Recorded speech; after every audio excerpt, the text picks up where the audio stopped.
Hello everyone, Om Sairam. तो morning रे उठी जाइए जल्दी जल्दी उठिक जल्दी से रेडी हो जाइली कहीं आम घर आज कहीं भी नहांती, मतलब मामा बापा नहांती बाहर को जाइछंती। एंड लिटरली मु घंटे हेलाणी उठिक रेडी हो सारी, फिर भी देखा सांगे सांगे निदर उठिक आसी। पता नहीं कौन पे आखिटा सब निद निद ही देखा जाऊँ मोर, मतलब मो आखिरे एत सारा निद रोचे। तापर मु मोर ब्रेकफास्ट करी। तो ब्रेकफास्ट थिला आज इडली तरकारी।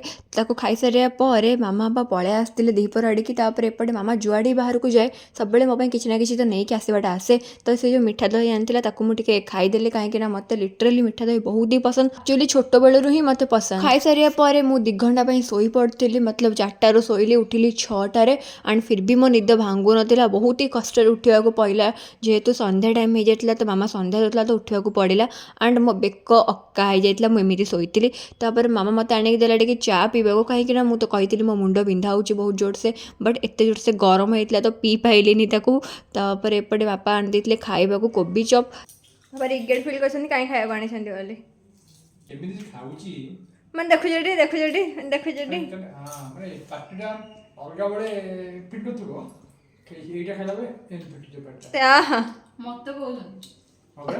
मामा कथा कहते मत मो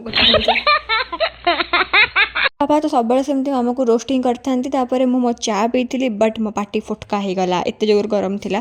तो फिर खाई से जो कोबी जो बापा आनी खाई सारे पर मामा एपटे बिल्कुल भी मुँह देखा ना कहीं से बेलारे पीउला चा। को मैं सब बेलार चा पीती कहला, बट से सब बेलारे ही चा पीब से मुझे भिडियो करी से मुँह देखा ना।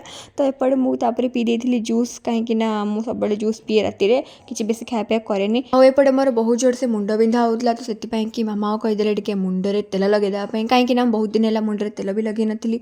से तेल लगे मुंड को भलसे मसाज कर दूसरा से पुणी कहपर। हाँ मत जना अच्छी मुझे तेरे नाम सलमान खान भली ही देखा जाऊँ। तो आज ब्लॉग टी देखा गोटे न्यू ब्लॉग रे, टाटा।